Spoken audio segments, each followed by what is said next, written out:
بسم اللہ الرحمن الرحیم۔ اعوذ باللہ من الشیطان الرجیم، بسم اللہ الرحمن الرحیم۔ السلام علیکم۔ آج آپ کا میزبان ڈاکٹر کاشف بشیر تفہیم القرآن سیریز کی قسط نمبر 334 کے ساتھ آپ کے سامنے حاضر خدمت ہے، جس میں ہم انشاءاللہ العزیز سورہ شعراء کی آیت نمبر 123 سے لے کر 140 تک کا ترجمہ اور تفسیر آپ کے سامنے پیش کریں گے، اور اس حصے کا موضوع ہے قصہ قوم عاد۔ بسم اللہ الرحمن الرحیم۔ کذبت عاد المرسلین، ترجمہ عاد نے رسولوں کو جھٹلایا۔ اذ قال لهم اخوهم ہود الا تتقون، ترجمہ یاد کرو جب کہ ان کے بھائی ہود نے ان سے کہا تھا کیا تم ڈرتے نہیں ہو۔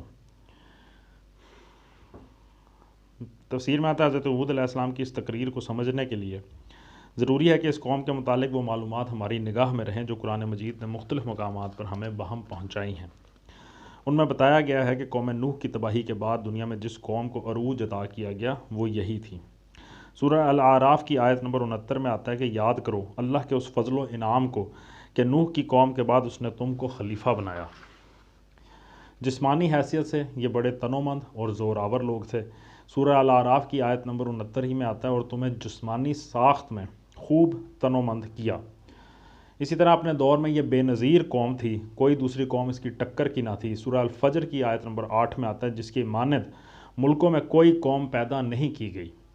اس کا تمدن بڑا شاندار تھا اور اونچے اونچے ستونوں کی بلند و بالا عمارتیں بنانا اس کی وہ خصوصیت تھی جس کے لیے وہ اس وقت کی دنیا میں مشہور تھی۔ سورہ الفجر کی آیت نمبر 6-7 میں آتا ہے کہ تو نے دیکھا نہیں کہ تیرے رب نے کیا کیا ستونوں والے عاد ارم کے ساتھ۔ اس مادی ترقی اور جسمانی زوراوری نے ان کو سخت متکبر بنا دیا تھا اور انہیں اپنی طاقت کا بڑا گھمنڈ تھا۔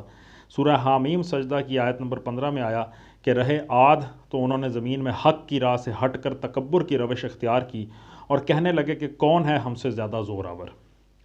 اسی طرح ان کا سیاسی نظام چند بڑے بڑے جباروں کے ہاتھ میں تھا جن کے آگے کوئی دم نہ مار سکتا تھا۔ سورہ ہود کی آیت نمبر 59 میں آیا اور انہوں نے ہر جبار دشمن حق کے حکم کی پیروی کی۔ مذہبی حیثیت سے یہ اللہ تعالیٰ کی ہستی کے منکر نہ تھے بلکہ شرک میں مبتلا تھے۔ ان کو اس بات سے انکار تھا کہ بندگی صرف اللہ کی ہونی چاہیے۔ سورہ الاعراف کی آیت نمبر 70 میں آتا ہے کہ انہوں نے ہود علیہ السلام سے کہا کیا تو ہمارے پاس اس لیے آیا کہ ہم صرف ایک اللہ کی بندگی کریں اور ان کو چھوڑ دیں جن کی عبادت ہمارے باپ دادا کرتے تھے۔ ان خصوصیات کو نظر میں رکھنے سے حضرت ہود علیہ السلام کی یہ تقریر دعوت اچھی طرح سمجھ میں آ سکتی جو بھی آگے آئے گی انشاءاللہ۔ انی لکم رسول امین، ترجمہ میں تمہارے لیے ایک امانت دار رسول ہوں۔ فاتقوا اللہ واطیعون، ترجمہ لہٰذا تم اللہ سے ڈرو اور میری اطاعت کرو۔ وما اسألکم علیہ من اجر ان اجریہ الا علی رب العالمین، ترجمہ میں اس کام پر تم سے کسی اجر کا طالب نہیں ہوں، میرا اجر تو رب العالمین کے ذمے ہے۔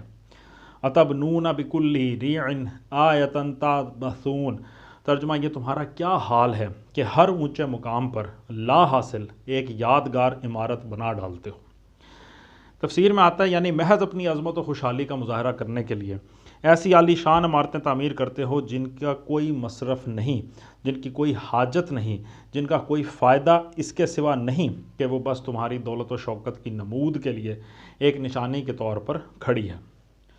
وَتَتَّخِذُونَ مَصَانِعَ لَعَلَّكُمْ تَخْلُدُونَ، ترجمہ اور بڑے بڑے قصر تعمیر کرتے ہو گویا تمہیں ہمیشہ رہنا ہے۔ تفسیر میں آتا ہے یعنی تمہاری دوسری قسم کی تعمیرات ایسی ہیں جو اگرچہ استعمال کے لیے ہیں مگر ان کو شاندار، مزین اور مستحکم بنانے میں تم اس طرح اپنی دولت، محنت اور قابلیتیں صرف کرتے ہو جیسے دنیا میں ہمیشہ رہنے کا سامان کر رہے ہو، جیسے تمہاری زندگی کا مقصد بس یہیں کے عیش کا اہتمام کرنا ہے اور اس کے ماورا کوئی چیز نہیں ہے جس کی تمہیں فکر ہو۔ اس سلسلے میں یہ بات ملحوظ خاطر رہنی چاہیے کہ بلا ضرورت یا ضرورت سے زیادہ شاندار عمارتیں بنانا کوئی منفرد فعل نہیں ہے جس کا ظہور کسی قوم میں اس طرح ہو سکتا ہو کہ اس کی اور سب چیزیں تو ٹھیک ہوں اور بس یہی ایک کام وہ غلط کرتی ہو۔ یہ صورتحال تو ایک قوم میں رونما ہی اس وقت ہوتی ہے جب ایک طرف اس میں دولت کی ریل پیل ہوتی ہے اور دوسری طرف اس کے اندر نفس پرستی و مادہ پرستی کی شدت بڑھتے بڑھتے جنون کی حد کو پہنچ جاتی ہے۔ اور یہ حالت جب کسی قوم میں پیدا ہوتی ہے تو اس کا سارا ہی نظام تمدن فاسد ہو جاتا ہے۔ حضرت ہود علیہ السلام نے اپنی قوم کی تعمیرات پر جو گرفت کی، اس سے مقصود یہ نہیں تھا کہ ان کے نزدیک صرف یہ عمارتیں ہی بجائے خود قابل اعتراض تھیں، بلکہ دراصل وہ بحیثیت مجموعی ان کے فساد تمدن و تہذیب پر گرفت کر رہے تھے، اور ان عمارتوں کا ذکر انہوں نے اس حیثیت سے کیا تھا کہ سارے ملک میں ہر طرف یہ بڑے بڑے پھوڑے اس فساد کی نمایاں ترین علامت کی طور پر ابھرے ہوئے نظر آ رہے تھے۔ وَإِذَا بَطَشْتُمْ جَبَّارِينَ، ترجمہ، اور جب کسی پر ہاتھ ڈالتے ہو، جبار بن کر ڈالتے ہو۔ تفسیر میں آتا ہے یعنی اپنے معیار زندگی بلند کرنے میں تو تم اس قدر غلو کر گئے ہو کہ رہنے کے لیے تم کو مکان نہیں، محل اور قصر درکار ہیں، اور ان سے بھی جب تمہاری تسکین بن نہیں پاتی تو بلا ضرورت عالی شان عمارتیں بنا ڈالتے ہو جن کا کوئی مصرف اظہار قوت و ثروت کے سوا نہیں ہے۔ لیکن تمہارا معیار انسانیت اتنا گرا ہوا ہے کہ کمزوروں کے لیے تمہارے دلوں میں کوئی رحم نہیں ہے، غریبوں کے لیے تمہاری سرزمین میں کوئی انصاف نہیں۔ یہ تو پیش کے ضعیف قومیں ہوں یا خود اپنے ملک کے پست طبقات، سب تمہارے جبر و ظلم کی چکی میں پس رہے ہیں، اور کوئی تمہاری چیرہ دستیوں سے بچا ہوا نہیں رہ گیا ہے۔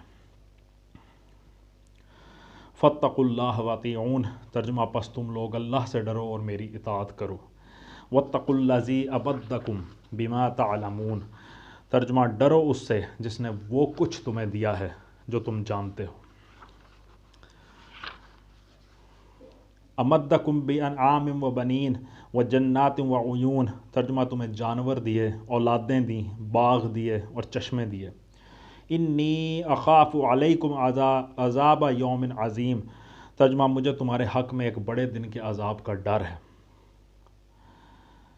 قالوا سواء علینا اوعظت ام لم تکم من الواعظین، ترجمہ، انہوں نے جواب دیا، تو نصیحت کر یا نہ کر، ہمارے لیے سب یکساں ہیں۔ ان ھذا الا خلق الاولین، ترجمہ، یہ باتیں تو یوں ہی ہوتی ہوئی چلی آئی ہیں۔ تفسیر میں آتا ہے اس کے دو معنی ہو سکتے ہیں۔ ایک یہ کہ جو کچھ ہم کر رہے ہیں یہ آج کوئی نئی چیز نہیں ہے، صدیوں سے ہمارے باپ دادا یہی کچھ کرتے چلے آ رہے ہیں، یہی ان کا دین تھا، یہی ان کا تمدن تھا، اور ایسے ہی ان کے اخلاق اور معاملات تھے۔ کون سی آفت ان پر ٹوٹ پڑی تھی کہ اب ہم اس کے ٹوٹ پڑنے کا اندیشہ کریں، ہم بھی ڈریں؟ اس طرز زندگی میں کوئی خرابی ہوتی تو پہلے ہی وہ عذاب آ چکا ہوتا جس سے تم ڈراتے ہو۔ دوسرے معنی یہ بھی ہو سکتے ہیں کہ جو باتیں تم کر رہے ہو ایسی باتیں پہلے بھی بہت سے مذہبی خبتی اور اخلاق کی باتیں بگاڑنے والے کرتے رہے ہیں، مگر دنیا کی گاڑی جس طرح چل رہی تھی اسی طرح چلے جا رہی ہے۔ تم جیسے لوگوں کی باتیں نہ ماننے کا یہ نتیجہ کبھی برآمد نہ ہوا کہ یہ گاڑی کسی صدمے سے دوچار ہو کر الٹ گئی ہو۔ وَمَا نَحْنُ بِمُعَذَّبِينَ، ترجمہ، اور ہم عذاب میں مبتلا ہونے والے نہیں ہیں۔ فَكَذَّبُوهُ فَأَهْلَكْنَاهُمْ إِنَّ فِي ذَلِكَ لَآیَةً وَمَا كَانَ أَكْثَرُهُم مُؤْمِنِينَ، ترجمہ، آخر کار انہوں نے اسے جھٹلا دیا اور ہم نے ان کو ہلاک کر دیا، یقیناً اس میں ایک نشانی ہے مگر ان میں سے اکثر لوگ ماننے والے نہیں ہیں۔ تفسیر میں آتا ہے اس قوم کے ہلاک ہونے کی جو تفسیر قرآن مجید میں بیان کی گئی ہے وہ یہ ہے کہ اچانک زور کی آندھی اٹھی، یہ لوگ دور سے اس کو اپنی وادیوں کی طرف آتے دیکھ کر سمجھے کہ گھٹا چھائی ہے، خوشیاں منانے لگے کہ اب خوب بارش ہوگی، مگر وہ تھا خدا کا عذاب۔ 8 دن اور 7 راتوں تک مسلسل ایسی طوفانی ہوا چلتی رہی جس نے ہر چیز کو تباہ کر ڈالا۔ اس کے زور کا یہ عالم تھا کہ اس نے آدمیوں کو اٹھا اٹھا کر پھینک دیا، اس کی گرمی اور خشکی کا یہ حال تھا کہ جس چیز پر گزر گئی اسے بوسیدہ کر کے رکھ دیا، اور یہ طوفان اس وقت تک نہ تھما جب تک اس ظالم قوم کا ایک ایک متنفس ختم نہ ہو گیا۔ بس ان کی بستیوں کے کھنڈر ہی ان کے انجام کی داستان سنانے کے لیے کھڑے رہ گئے، اور آج کھنڈر بھی باقی نہیں ہیں۔ احقاف کا پورا علاقہ ایک خوفناک ریگستان بن چکا ہے جہاں پہ یہ قوم رہتی تھی۔ وَإِنَّ رَبَّكَ لَهُوَ الْعَزِيزُ الرَّحِيمُ، ترجمہ، اور حقیقت یہ ہے کہ تیرا رب زبردست بھی ہے اور رحیم بھی۔ صدق اللہ العلی العظیم۔ الحمدللہ، آج ہم نے سورہ شعراء کی آیت نمبر 140 تک کا ترجمہ اور تفسیر آپ تک پہنچانے کی کوشش کی ہے۔ اللہ سے دعا ہے کہ اللہ تعالی ہمارے اس پڑھنے کی کوشش کو اور آپ کے سننے کی کوشش کو قبول فرمائے، اور اس کی برکت سے ہمارے اندر مثبت تبدیلیاں رونما ہوں اور ہم سیدھے راستے پہ چلنے والے مسلمان بن جائیں۔ اسی دعا کے ساتھ آپ سے اجازت چاہیں گے۔ اپنا بہت خیال رکھیں۔ آپ لوگوں کا بہت بہت شکریہ۔ اللہ حافظ۔